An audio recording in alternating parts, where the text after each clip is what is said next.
Hello everyone. Oh, the me is there.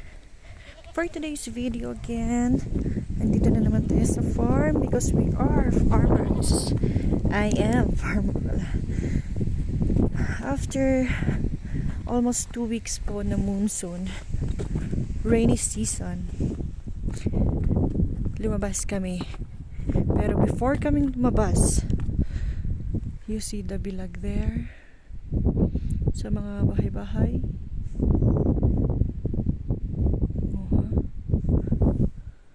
Ang dami hanggang doon. Hanggang doon. Kasi almost 2 weeks po talaga. Walang biro. Hindi po ganito yung view. Makapal na fog. Ay, tapos na pala ni Hasbi dito. Pero, yun yung bad thing. The side effect po ng continuous rain. Yan. Ganyan. Kaya maglilinis po ako ngayon. Tapos na niya pala dito sa may maliit na banda. So, I will be going down to check. Amazed talaga ako doon sa labada. Hindi pa tapos ang mga yan. Nakakakalahating labada pa lang ang mga tao ngayon. Imagine mo kasi 2 weeks na hindi uminit. Siyempre, yung labada mo rin 2 weeks. Kung ilang kayong tao sa bahay. Tapos dito pa makakapal ang damit.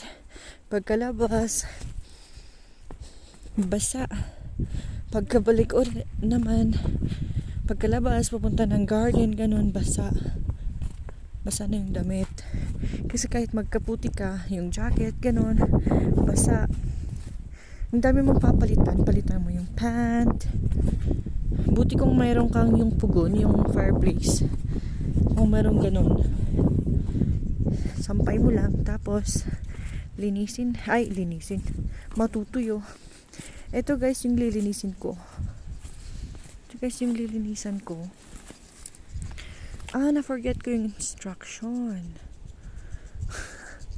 Hala guys. Na-forget ko yung na ulit yung sinabi ni husband dito. Lilinisin ko ba lahat or tatanggalin lang yung damo? Basta, ito po yung gagawin ko ngayon guys. Ito ang lilinisin ko ngayon mga ka-farmer. So ito, tatanggalin natin yung mga yan. Mga ganyan. Tapos yan, babad na siya.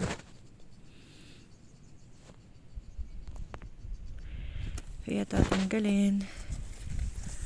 Yan guys, oh. Tapos pagkatapos naman, bukas na siguro siya mag-spray dito. Ay hindi, kasi linggo bukas. Anyway guys, sa mga nanonood ng mga video ko, thank you so much. Hindi pa ako alam nyo, hindi pa ako naka-try makasahod kay Lolo.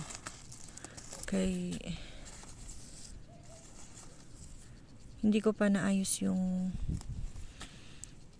connect to site. Tsaka hindi ko pa alam kung anong bank ang a-applyan ko.